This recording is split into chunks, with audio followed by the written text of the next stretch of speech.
ọ̀gá sójà ẹni sùúrù kí ló ṣe yín ẹ tún ṣe ẹ wọnú ilé mi wá ṣé èyí ti gbàgbé ni ajá tó bá wọlé tẹkùn ó di dandan kó fẹ́ jẹ̀wẹ̀. Àyìnlá Àyìnlá gbọ́ àfọ́bí ní bàbá ara Àyìnlá. Ilẹ̀! Deblack má ṣe báyìí Deblack má ṣe ọkà. Bàbá ìyá! Come back here! Yes, come back here! Come back here! Yes, on your way! On your way! Yes! Gbogbo yín pátápátá ni ọ̀rọ̀ ọ̀rọ̀. Yes! If you move and eat, I'm going for anybody. If you move and eat, I'm going for you. Yes, we are moving. Ọjọ́ kan ní tọ́lọ́hún. Àwa tó kò kápá yéde ó ní bọ̀.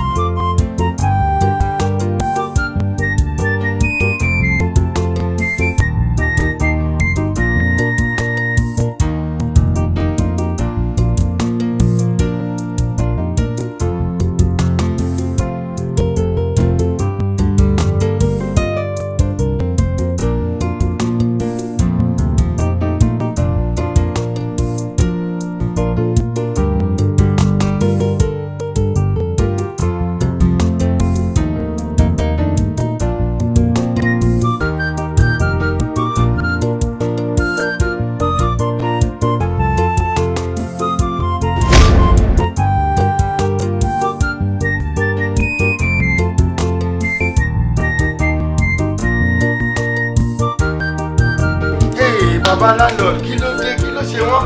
Àkọ́mọ aláfẹ́, kí ló ṣe baba landlord? Bébí náà ṣe bá wọn nílé yìí. Àwọn àtọ̀rẹ́ wọn chairman àbí kí náà ń pè yẹn. Gẹ́gẹ́ ló ń bọ̀ ń sìn tí mo ṣe rí wọn nílé mi ò mọ nǹkan tó ṣẹlẹ̀ o. Ṣé ṣe pé bí àmà ìfògùn dùn wọ́n báyìí? Ẹ máa gbà wọ́n àmà nílò kù lọ́rùn nílé yìí.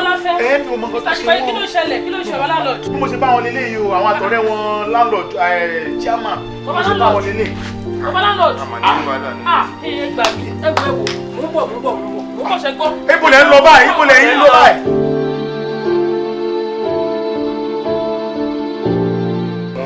Ìyàwó tó fẹ́ fi sílẹ̀ Ọlọ́run má jẹ́ ká rí wàhálà. Wá ní àti Kàfáyà náà lọ báyìí ṣe tán láwọn ń bọ̀ àwọn. Àtẹ̀rí tí wọ́n kọ́ tẹ̀ dé wọ́n tẹ̀ dé ní solution kan Ọlọ́run má gbà wá lórí ẹ máa ń kalẹ̀. Ìkàwé ti dé. Ẹni tẹ́ wá lọ ṣe bá o. Ṣé mo sọ wípé mo lọ bìkan mo sọ mo wáyà kan lọ. Ẹ Ìgbà wo tẹ sáré lọ bí tábà ní ká wo ìwà kiri tó wà lẹ́yìn èèyàn máa fi sílẹ̀ wọ èèyàn ní ṣe bẹ́ẹ̀ yẹn fún ẹ jẹ́ ká ṣàánú láì torí ìyàwó ẹ̀ ò rí bẹ́ẹ̀. Ọ̀yà ìwà ní praise ẹ̀ ẹwẹ díẹ̀ ṣàlánú ó fẹ́ mú tó o lè gbà mú tán bà.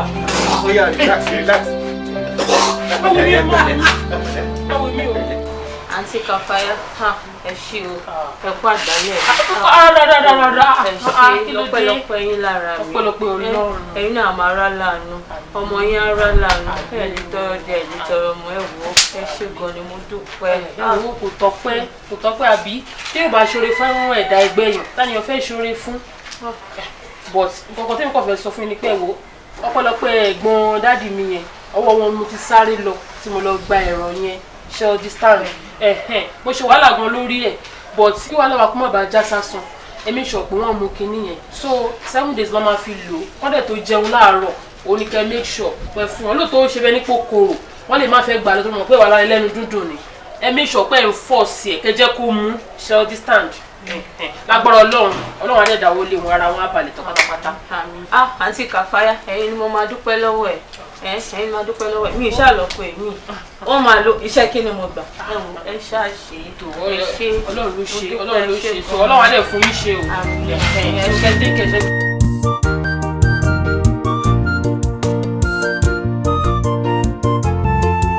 ọmọ landlord wọ́n ti kọ́ ẹ lọ́gbọ́n níbi tó wà wọ́n ti bá mi reset brain ẹ̀ ìwọ o lè lọ báyìí o lè ṣe bó ṣe rìn ẹ́ o lè gara lọ o lè gara bọ̀ adé ń sọ fún ẹ̀ gbà ẹ̀ o ń ṣe bọ́ yẹn ń ṣayé nìyẹn. ẹ wo ẹ̀gbọ́n bẹ́là ẹ̀rọ ẹ̀ ṣàánú mi kẹ bí mo ṣe máa kún ibà ní kẹjọ kẹ máa bá mi wá báyìí ẹ tẹ bá lè ṣe fún mi mo fẹ́ kún bíbá yìí bá ètò ọmọ sójà yẹn. mo mọ̀ náà pé kò easy ìyá ẹ pọ̀ má wọ̀rì má lọ rọ̀gà wọn má fọ̀. ẹ wo ẹ jọ ṣé ò ní fuck up mọ́ ṣàbòye ṣe ń gbà yẹn. ẹwọ ẹ̀gbọ́n mo promise mo ní orí àgbẹ̀ ẹ̀ tán gbà yẹn ń sìn yìí o sáré ṣe kí ni o ṣe bó ṣe rìn ẹ̀ o padà wá o dà wá nù o dẹ̀ mọ̀ pé àwọn tá a gbé ẹ náà Ọlọ́run làwọn gbé ẹ ṣá máa fuck up má fuck up o sọ fún ẹ má fuck up this time. Oya ọ̀gá stand up. mo lọ sí mú ẹ lọ sìn yìí má wọrí mo máa mọ bí mi máa ṣe látẹ̀lé wọn lọ má wọrí a máa ríra later.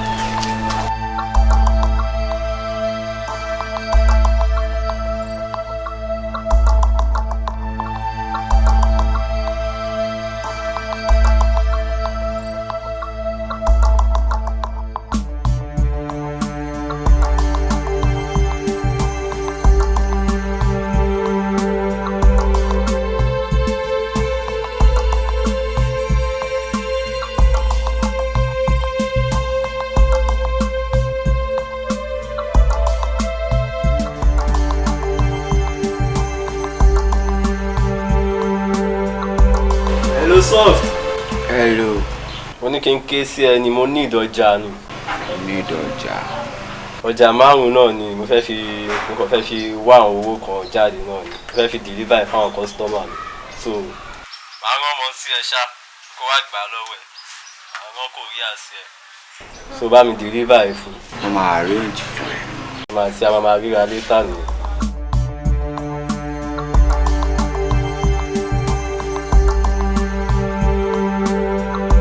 Korea! Godmas. Korea! Godmas. Bó lọ ti mú ẹ wá báyìí wá kọ́ máa ṣe bí ṣó ní lọ́lọ́ kí n pariwo ni. Aláyé. Ṣé ó nígbà tí bá pariwo? 100. Sọ́ọ́lì bàbá.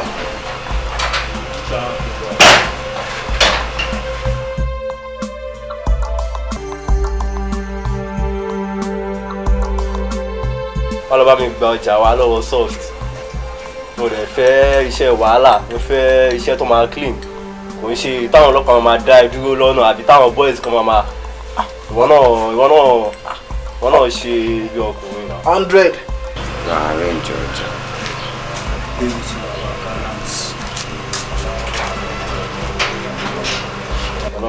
Bàbá ẹgbẹgbẹ̀rún ọlọ́pàá ò lè dá fẹ́fẹ́ lọ́wọ́ ó ṣe wọ̀. Bí wọ́n ní kò máa sọ ṣàbálẹ̀ ń gbọ́ nǹkan kan kò sí tán.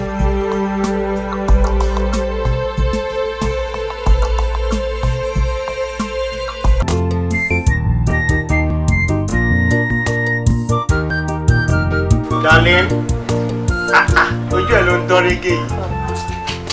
Ó tẹ̀ náírà kan tí mo fẹ́ bẹ́ẹ̀ sọ torí mo ti rò dáadáa. Sórí ilé yìí táwa yìí mo fẹ́ tà. Kí ló dé? Lórí ìdarí fẹ́ ta lẹ́yìn. Orí ẹ̀ pé sórí ọmọ wa Àyìnlá ó ti ba orúkọ wa jẹ́ lágbègbè yìí. Mi ò lè bọ́ta síbẹ̀ yẹn pé mo fẹ́ ra pure water. Àwọn yóò máa fojú burúkú wò mí ni. Òótọ́ dẹ̀ lẹ sọ. Àmọ́ Àyìnlá níbí Àyìnlá náà a lè mímọ́. Ìyá Àyìnkẹ́ tó jábùrú ẹ̀ náà kẹ̀dẹ̀ àtìgbà tọ́pẹ́ tí mo lọ sí Port Harcourt àdúrú ẹ̀ lẹ́yìn kọ́kàn pè wá lórí fóònù. Àmọ́ tí ẹ bá wá talé ibo la fẹ́ kó lọ. Sórí ìbéèrè tó béèrè yẹn èmi náà ti rò dáadáa. Mo fi ọ̀rọ̀ yìí mo fi lọ ọ̀rẹ́ mi kan ló bá ní pé òun níbì kan tó máa bá mi wò. So mo dẹ̀ ti lọ wo bẹ́ẹ̀ dẹ̀ wá okay so we are good to go. Àmọ́ tí a bá wá ta àwọn tẹ́nàtì ń kọ owó léwọn ò tí ì dí o. Orí sọ sórí àwọn tẹ́nàtì yẹn èyí tó bá fẹ́ tẹ̀lé wa lọ á tẹ̀lé wa èyí tí kò bá lè tẹ̀lé wa á wá bi lọ àbí. Òótọ́ dẹ̀ ni o èyí tó bá dẹ̀ lè lọ ká dọ́wọ́ ẹ̀ padà fún lókun. Ó yẹ pé ó tẹ̀ ti pẹ́ tá a ti ṣe mo ti mísì àwọn eré tó máa ọmọ yá lọ nílé wa mọ̀. Lẹ́yìn ọmọ mi lọ. Rárá jọ yé.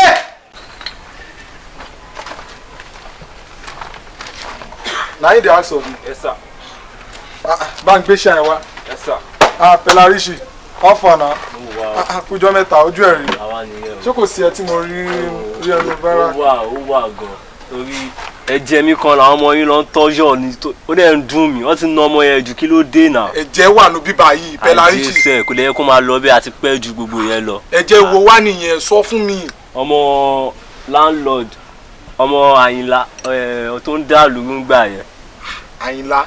Ọmọ landlord ni o. Ọmọ landlord. Ọmọ landlord ni. ọmọ landlord. Nǹkan ta ló ń jọ ọmọ landlord nínú bára. Àwọn guys mẹ́ta tàpọ̀ ẹ̀. Èwo nù wọn èwo? Deblack. Ṣé kò ṣe? Bàbá tó máa ń dàgbòrò ló yẹn sàn. Ṣé kò ṣe ilé tó ń pè láyé là ọmọ bàbá dúdú yẹn? Òun náà ni.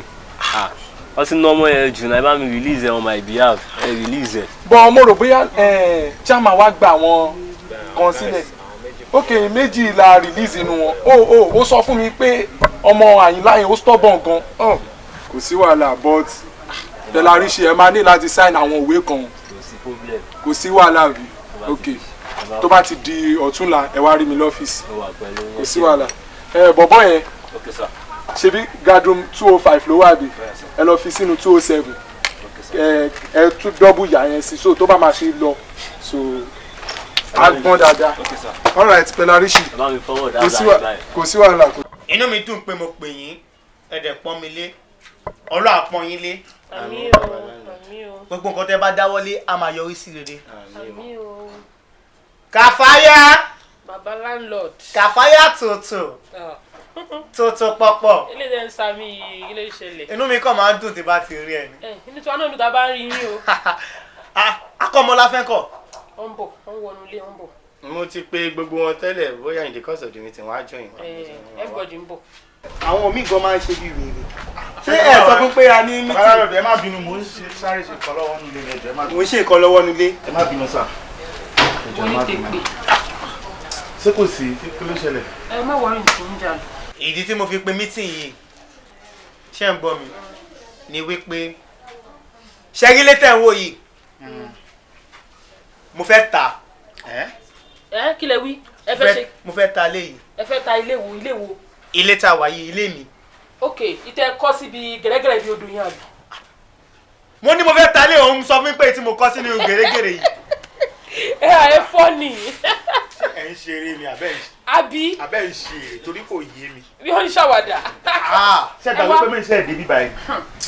Ṣé mo pé mi ò tí ì lóṣù méjì nulẹ̀ kí ẹ sọ fún mi pé ti ta lé? Kò tiẹ̀ possible àtẹ lóṣù méjì kò possible ilé ò lè fẹ́ tà ṣé ilé tó yẹ pé mo ṣe sanwó fún yín àtàwọn kan náà ló ṣẹ̀ṣẹ̀ dé èmi ti sọ mo ṣe fún yín lówó ni bàtà ìmọ̀ kan fẹ́ ta lé wá ìtẹ́ gbowó lọ́wọ́ mi. Bàbá ọ̀rọ̀ yín ò yé mi rè ṣé ẹ ń ṣeré ni mo ṣe renew rent mi láìpẹ́ ẹ jẹ́ ká mọ̀ pé ẹ fẹ́ ta lé. Last week mo kówó fún wọn owó ọdún kan last week ni mo fún wọn lówó tó fàyọ̀ gbà lọ́wọ́ mi. Last time tí mo check mo rò pé àwọn ń ṣàwó lẹ́ńlẹ̀ o kò yé mi o ẹ ta lé kẹ́. Ẹ wá mi lọ́kọ́ bí o ẹ fúnra yín brain o ṣé ẹ mọ̀ pé mi lọ́kọ́ kò yí sì fún mi láti rówó o. Àbí o.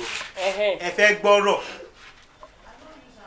wọ́n ní ẹni tó bá máa tẹ́kùn kọ́ sójú ẹ fẹ́ tẹ́ mo ní mo fẹ́ ta lẹ́sìn ẹ fẹ́ fún ẹ ranjú ìwọ náà ń ṣe báyìí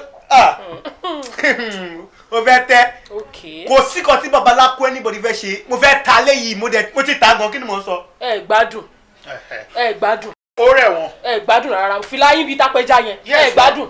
So ẹ ti ta lé tẹ́lẹ̀ ẹ sì wá sọ fún wa pé ẹ fẹ́ ta lé. Ẹ wo èmi máa lo owó mi tán because kí tó wọlé lè mo sọ fún mu ní mi ò lọ́kọ ẹ dẹ̀ gbà mí mo ò dẹ̀ fowó jẹ yín níyà èmi máa lówó tèmi tán èmi ò ní bí lọ níbí báyìí o mi ní anywhere lọ ṣe understand. Bàbá ẹ wà considerate at all.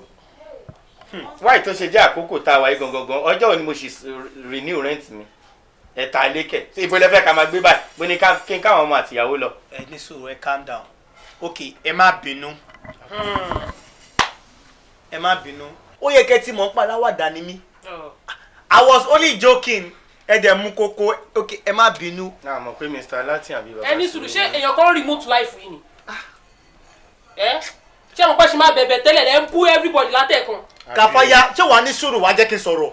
Ẹ sọ̀rọ̀ ẹ jẹ́ ká. Kí ló máa ń ṣe ẹ́ lọ́dẹ̀ ẹ fẹ́ fún I said ẹ má bínú. Ẹ jẹ́ àgbọ̀ nǹkan tẹ fẹ́ bá wa sọ. Nǹkan tí mo fẹ́ sọ lélẹ̀ ilé yìí lóòótọ́ ni mo tà mo dẹ̀ ti ra ilé mi síbí kan ìwọ tó bá wùn kó tẹ̀lé mi ó lè tẹ̀lé mi ìwọ tí kò bá wùn ó lè gba bòmí lọ torí mo lo owó kankan tí mo gbọ́ owó kankan láti fún anybody mo lo kankan ilé tí mo rà you are free to come and use your money there ẹ lè lówó yín bẹ̀. Bàbá kí ni tendency pé ilé yẹn máa dájé ilé lọ tóra mọ̀ nǹkan tá à ń sọ́fà nù ilé yìí. Àbí. Gbà mí àmà dáwọ́ nẹ́pà sí i lọ́wọ́ ẹ̀ ní san ẹ̀ ní kówó lọ fáwọn nẹ́pà. A máa fẹ́ yàgbẹ́ láàárọ̀. Kí ni tendency pé a máa rí maximum comfort a máa get value fowó wa nílé tuntun tẹ́lẹ̀ ṣẹ̀ṣẹ̀ rà báyìí. Tábà tẹ̀ la gbà láti tẹ̀lé yìí lọ. Ilé tí mo rà yẹn environment yìí náà ló wà ẹ mọ̀ nǹkan tó máa ṣe tó bá ti dọ̀la máa kó gbogbo yín lọ wọlé yẹn. Láì ṣe ẹran. ẹ ṣe máa fi mọ́tò mi gbé yín lọ náà. máa mú yín lọ simple as that wọ́n ní máa kó yín lọ iṣẹ́ rán ni wá ni. ẹ má bínú máa mú yín lọ. madam Kafaya. ẹ tẹ̀ ní sùúrù náà ẹ jẹ́ ká bu bàbá yìí náà táìmù wo là ń lọ lọ́la ẹ jẹ́ ká kọ́. ìkọ́ yìí mi máa lọ bí iṣẹ́. èmi gan níbi ìlú. tó bá ti di 6 o'clock ìdájí lọ́la a máa lọ. rárá ẹ ṣiṣẹ́ láago 2 òru. àbí. àbí náà ṣé èmi ò ní sùn nínú ilé ni màá lọ bí iṣẹ́ mo mọ táìmù sí máa dé lálẹ́ màá tún wá tún máa jí láago 6. ẹ nà ó ṣe bẹ́ẹ̀ lọ bí iṣẹ́ èdè máa gbàgbé lọ bí iṣẹ́. bàbá bóyá tẹ́ wa lọ́rùn aago 9 ti dá.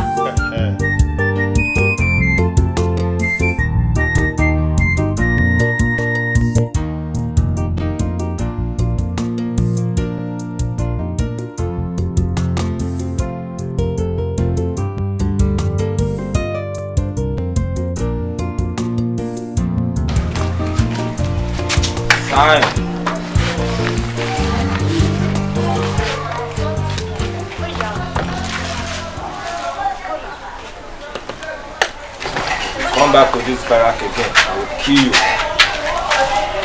No come. Hey, if you come back to this barrack again, I will kill you. I'm not coming. Hey, Kai, go and give him his clothes. Yes, sir.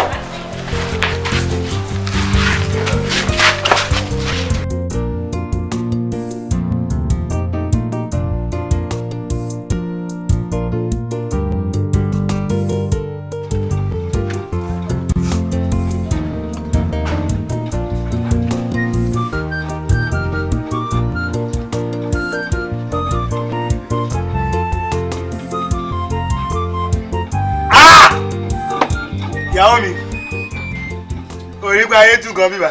àbí ọkọ mi.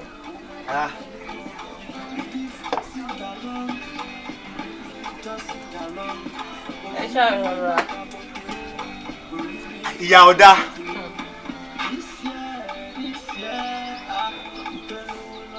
ẹ̀rọ ra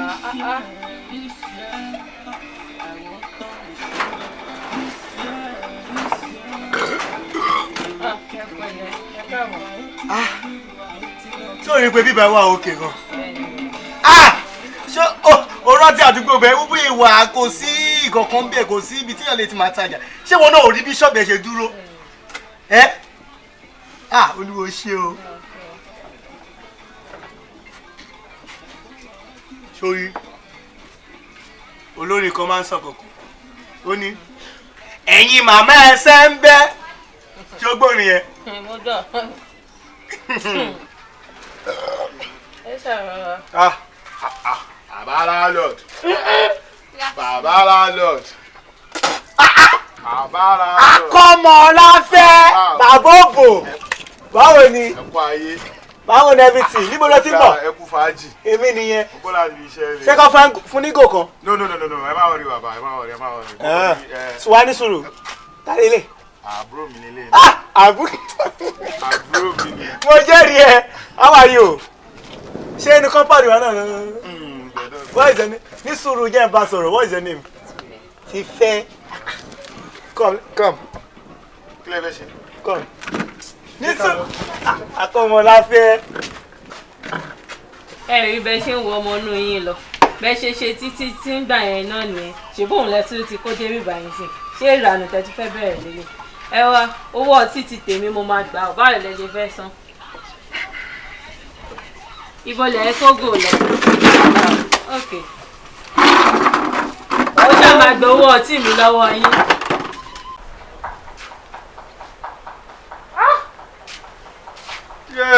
Ń padà dé. Bàbá mi ò tẹ̀ sílé. Bàbá ẹ̀. ọdún ti dé ọ̀la. Bàbá mi yóò tiẹ̀ fọ́ ní. Oríṣiríṣi tẹ́lẹ̀ àwọn tẹ̀lé rẹ̀ máa ń gbà sí inú ilé yìí. Wọ́n tún gba yahoo boy. Ẹ káàsán. Ẹ jọ̀ọ́ bàbá mi ńkọ́.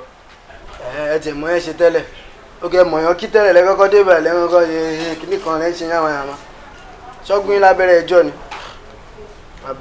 bàbá yín òbí ti bá. Bàbá mi tó nílé bàbá landlord èmi lọmọ landlord ẹ jọ̀ọ́ bàbá mi ńkọ́. Gbà ṣe wá dábàá. bí kò mọ dìdìrín àbí ó dà ọ̀rọ̀ yín ti yé mi àbẹ́yìn ni ọmọ landlord tó ń sọ pé ó rìn lọ pé wọn rí ó kọ̀ sọnù ó sàn lọ bí ejò tó sàngi abẹ́yìn ni ó máa ń jalè àti gbọ́rọ̀ yín ẹ wo popsi tèmi ló ní ilé yìí o kẹ́dẹ̀ wé báyìí dáadáa ẹ má yẹ kí n tún rí yín bí báyìí mọ́. bàbá mi ti talé. èmi ò mọ bọ̀dáàdì tèmi ló ní ilé yìí ṣé tí bá tún wá rí yín bí báyìí máa pọ̀ ọlọ́pàá sí yín. ẹ jọ ṣé bàbá mi ò sí ní báyìí mọ́.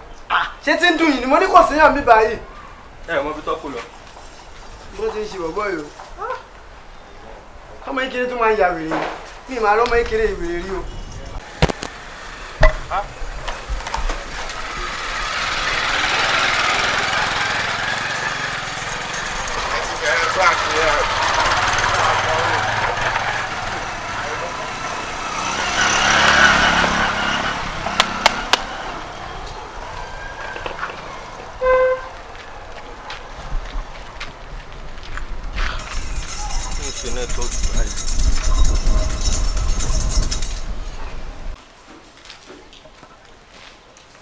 Hello ẹ̀gbọ́n. Hello, ta ló ń sọ̀rọ̀ rẹ̀ ń pè mí látàárọ̀ mò ń kọ̀ tẹ̀ kí ló ń ṣẹlẹ̀ ta ló ń sọ̀rọ̀. Ẹ káàsán. Ẹ mo délé ọ̀dọ̀ wa ń sìn ó sọ fún mi pé bàbá mi ṣe talé kò wá sí anybody ń bẹ̀ mọ́. Ta ni bàbá ẹ̀ ta ló ń sọ̀rọ̀. Ibo lẹ ẹ mọ̀ pé iná lẹ fún mi nọ́mbà yìí pé tí má ti bọ́ta lọ́dọ̀ wọn sójà pé kí n pè yín ibo lẹ wà báyìí. Ọmọ ẹrú láti ìjọ ẹ̀. Ẹ wò kò síbi tí mo tiẹ̀ fẹ́ lọ rárá o kò tiẹ̀ sí rárá. Ok kí n máa bọ̀ lọ́dọ̀ yín àbí báwo mo ṣe máa dé ibẹ̀. Ọ̀dọ̀ mi ò jìnnà Màgódò ni ìtòsí náà ni sí láti former housing sí bíbá yìí kò lè nu ẹjú 2 hours náà lọ máa bọ̀. Ok. a máa retí ẹ. ẹ ṣé gan. Bàbá mi ta lé.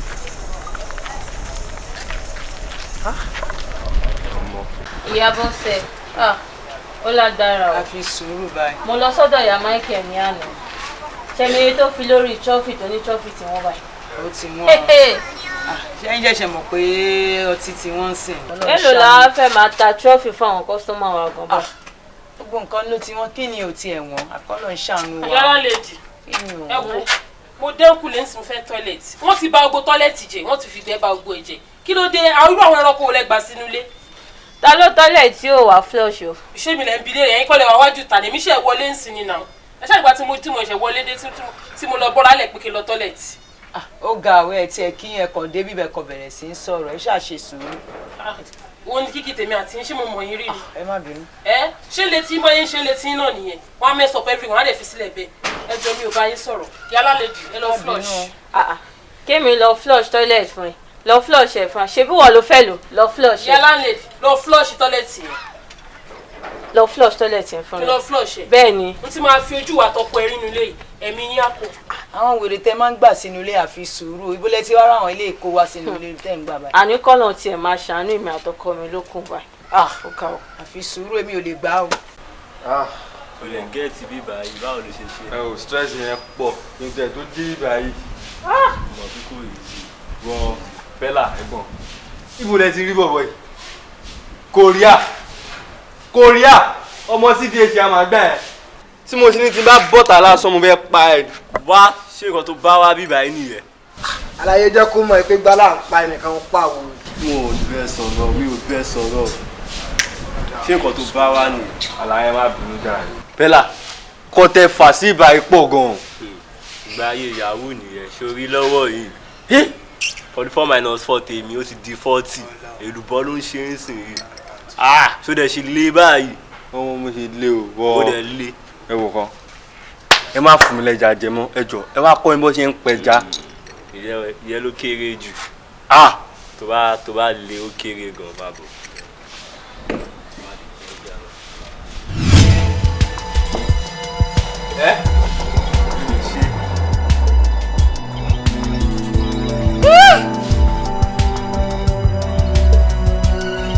Baby, sori ẹni tí mo gbà sílé ń sìn ọmọ jẹ́jẹ́ lọmọ yẹn ọmọ yẹn wà decent kódà kọ́pà tó wà ní. lóòótọ́. ọmọ yìí tún fine. ẹ ṣáà máa mọ́rú àwọn èèyàn tẹ́ máa gbà sílé ẹ rántí Fẹláríṣì wàhálà tó fún wa mi ì fẹ́ wàhálà o. Fẹláríṣì yẹn ọmọ pé ìyàwó bọ̀ nìyẹn ń ṣe so you don't need to talk about that so yẹn sìn. so kí ló bá mi sè. rice. bẹ́ẹ̀. o lè ro àmàlà àti ẹ̀fọ́ rírò ni. bàbá landlord. kọ́pà ọ̀rọ̀ náà là ń sọ báwo ni ṣé kò wá ṣé kí ní òwúwo fún ẹ̀jú báyìí báwo ni ṣé wàá òkè ọmọ tó ṣe ọwọ́ ẹlẹ́wà ká.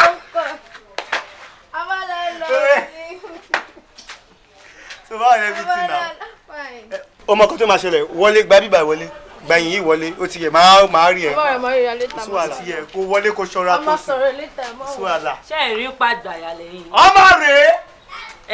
ṣé ìrí pàgbàyà lẹ́yìn yìí. ẹgbẹ́ ọmọ inú yín kọ́pọ̀ adékò ìtìdè kò tiẹ̀ tí kò wọlé ẹ wo bẹ ṣe ń kí àwí tó tì yẹn tí wọ́n á yọwọ́ ẹ̀ṣẹ̀ tì yẹn èèyàn tó tí kò wọlé ẹjọ́ tó bá kó wọlé kọ́ kí ló fẹ́ ṣe fún yín. ará àdúgbò tuntun ti dé o zazu kí ló ṣe é why you so jealous o dẹ̀ ń jealous ṣé ó kẹ́ ẹ lára pé ó lọ́yún àti ìdíjú ẹ lọ. ṣé ẹ tiẹ̀ ti ń wọ ọyún àti ìdí ẹ̀ gan tẹ́lẹ̀ ẹ ti ń wọ ọyún àti ìdí ẹ̀ gan tẹ́lẹ̀. inú ilé mi àti nǹkan tí máa fojú yín rí mi ì ní gbà fún yín inú ilé yìí. ọmọ landlord ó ga ọ ó ti change ó ti kí ló ṣẹlẹ̀ so afọ ọ̀nà bọ́nà everything. wo gbogbo ẹ lọ jàre mi ò believe àti ẹ lè pàdé bẹ́ẹ̀ yẹn o. azìnlẹ̀ mi kò believe ẹ. so kí ló ń lọ báyìí. wo mo kàn wá ní o. gbéṣẹ́ wá fún wa ní. iṣẹ́ bá o ó kàn ní kí n wá kí ẹ ní. àfà òun náà ò gbádùn. ìmọ̀ tí mo fọ́ fún jù lára ẹ̀. kí ni. ìlànà yẹn pé wàá tó ọmọ ẹlẹ́wà. kí ni abẹ́rẹ́. àfààní àjẹ́ kájọ wà níwà. ó jáde gbogbo yẹn lọ jàre kò lè ṣe jẹ́ ká máa.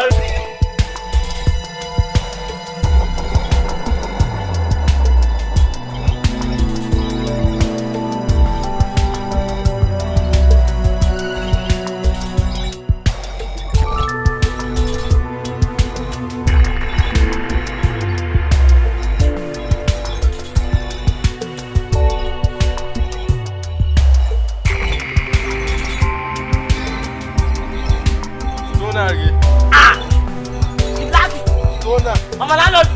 Stonner. ewé ọmọ lálọ́dù kí wàá ṣe níbẹ̀. Stonner. kí wàá ṣe ládùúgbò yìí kí wàá ṣe ládùúgbò yìí. àdúgbò mi lélẹ́yìí. ó ti pẹ́ gan ọ̀gá mi.